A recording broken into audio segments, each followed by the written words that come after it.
Zelensky at the White House, he brought up to President Trump on camera, we've got great drones we want to sell to the United States or provide to the United States. You referred to Ukraine as the only Silicon Valley of warfare right now. What do you mean by that? Are they really ahead of the United States on innovation? I think if you look at what's happening, Operation Spider's Web in Russia, the Ukrainians used probably a couple $100,000 worth of drones and took out almost $10 billion worth of equipment in Russia. And Russia's in that fight. And so I think what is amazing about our country is we are able to recognize where we need to innovate quickly. And what we're doing for drones completely differently, I think, than we have done as an army in probably 50 or 60 years is we're welcoming in American industry. So we just did an AI war game where we invited 15 of the top CEOs in the nation. Yeah. They were worth probably $18 trillion in enterprise value. And we said, can you please help us?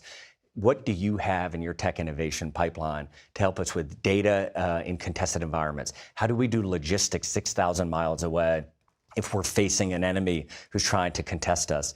And we are working with them, no joke, daily to basically take their innovation and apply it to this problem. But what I heard you saying there is you look at the battlefield in Ukraine as kind of like a test lab for where warfare is going.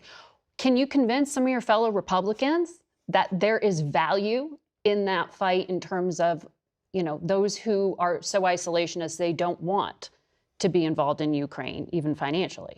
Well, I don't think I've talked to a single person who has said we shouldn't be learning from what's occurring in Ukraine.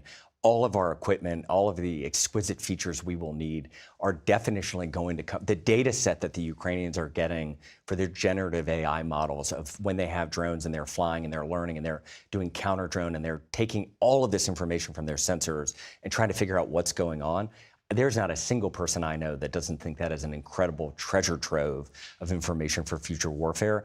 I think a lot of the questions are, how do we actually execute on the president's agenda of peace in that part of the world? Where I have not been to the White House where it has not come up that we just want peace so that the American industrial base can thrive everywhere. And we have to focus on that part of the world unnecessarily right now. Well, you're at the Department of War. Yes. So you announced that the Army wants to buy 1 million drones over the next 2 to 3 years.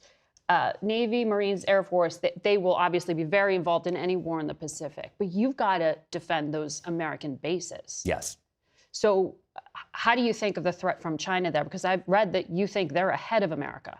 So we're working on something with Congress called Sky Foundry. And basically the idea is to, again, do it right from the beginning. What the Army has historically gotten wrong in the last couple of decades is we're either all in or all out, meaning we either use our organic industrial base and we make the drones ourselves, or we say, this is too complicated for us, we're going to have private industry do it. We are not doing that with drones because if you look at Ukraine is manufacturing 4 million a year.